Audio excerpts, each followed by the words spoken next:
Good afternoon, folks. My name is Christian Baker, and welcome back to Disaster Science. And today we're going to be taking a look at the end of Cretaceous mass extinction event, which is something that I'm kind of excited about because somewhere, somehow, someplace, I always had a feeling that I was going to end up doing the episode on this, and it just happened to be our final episode, so I hope you guys enjoy and stay tuned. The end of Cretaceous mass extinction, or more specifically, the Cretaceous Tertiary mass extinction event, occurred a little over 66 million years ago because of a large 6.7 mile wide asteroid which entered the atmosphere and crashed in the now Yucatan Peninsula in Mexico. The sun was blocked out for over 3 years due to an extensively large cloud of dust, sulfur, and ash. As one can imagine, the atmospheric climate change was extensively devastating for the mammals and plants that populated the Earth during this time. Within the 3-year period without sunlight, the Earth's atmosphere decreased globally by about 26 degrees Celsius. The Earth's hydrosphere was also severely impacted because of this impact, seeing as how mega tsunamis rippled across the oceans and sea level decrease was also pretty extensive. The Earth's troposphere was also affected extensively due to the large accumulation of carbon dioxide and the large-scale acid rain that was happening during this time. Can you imagine being a plant and normally getting water and then one day just getting, not water? The Earth's geosphere was also affected extensively given the fact that Earth's entire surface was boiled due to the initial energy impact that was released because of the collision. Because of the changes that occurred in the Earth's hydrosphere and atmosphere, Earth's biosphere was also directly impacted in a negative way. This event caused what is similar to a domino effect. I say this because of all of the living mammals and plants that were wiped out in the biosphere directly because of the changes that occurred in the hydrosphere and the atmosphere. When the atmosphere experienced a 26 Celsius decrease, 75% of all things, living and plants, perished. This included all non-avian dinosaurs, a number of organisms from the non-vertebrate taxa, mammals, plants, and squamates. Due to the effects on the hydrosphere, marine life that resided in the sunlight zone of the ocean also perished when mega tsunamis formed and rippled across the entire globe. The biosphere was also further affected by the effects of the troposphere, which caused large-scale acid rain to pour from the sky for weeks. This would have caused a further dying off of avian dinosaurs, plant, and marine life.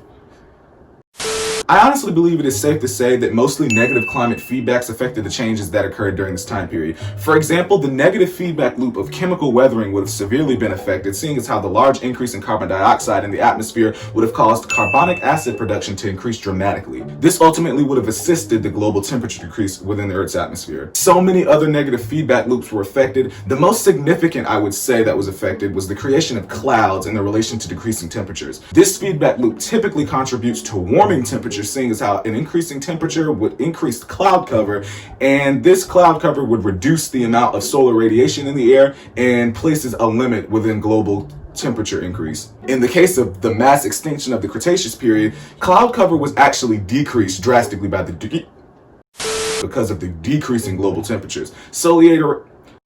Solar radiation was increased in our case, and this caused the limit in temperature decrease to disappear during that 3-year period without sunlight. There are actually little known climatic proxies that were used to support scientists' knowledge of this event, but the most well-known proxy is that scientists have discovered that Mercury is linked to DECCAN volcanism, which would have been a major enabler for climate change during the Cretaceous mass extinction. Based on research findings, anomalies of mercury have been discovered in sediments across all 5 major extinctions that have occurred throughout Earth's history. Upon further testing, scientists now recognize what I'm about to tell y'all is a mouthful, so please try to keep up. And it's so much I can't even look at the camera and go off script, so I'm gonna be looking down for a few seconds. Is that okay? I hope that's okay. Upon further testing, scientists now recognize mercury as a proxy for DECCAN volcanism.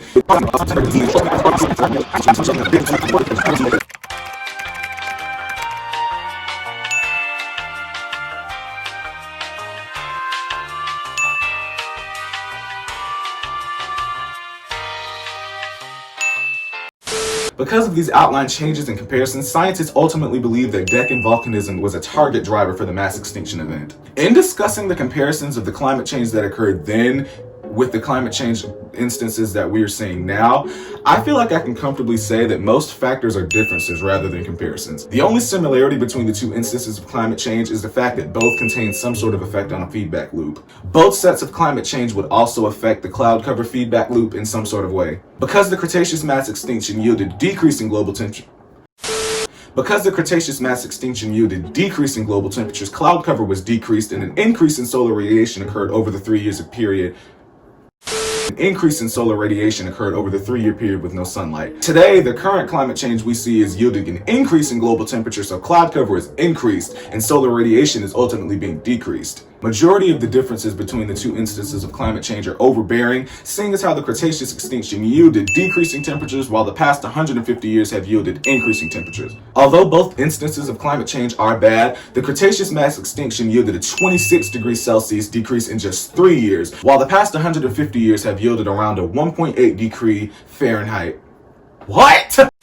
While the past 150 years have yielded around a 1.8 degree Fahrenheit increase. The Cretaceous mass extinction's instance of climate change was much more dire, seeing as how 75% of the population died off, while the past 150 years' instance of climate change hasn't really yielded any deaths in direct response. Both instances of climate change have also had a dramatic effect on the hydrosphere and more particularly sea level. The Cretaceous mass extinction caused Earth's sea levels to decrease, while our current climate change instance has caused ice caps to melt, which is raising the sea level. One last difference is that the Cretaceous mass extinction caused a massive die-off of mammals, while our current climate change instance is causing mammals to relocate to adapt to the current rising temperatures. The instance of climate change that yielded from the Cretaceous mass extinction could possibly be a natural experiment for studying climate change as a whole, because the forces that were projected onto the variables were influenced in a number of ways by natural occurrences. The current climate change is largely in part due to humans projecting artificial rather than natural forces that act as influencers. I'm not exactly sure that the studies would be effective if trying to use a natural instance of climate change versus an artificially induced instance of climate change, so don't think that would really work. This has been Disastrous Science with Christian Baker, and today we learned all about climate change and the impacts of the Cretaceous mass extinction event. I really enjoyed the class. I really hope you enjoyed this episode. Thank you for everything, and yeah, that is the end of the episode.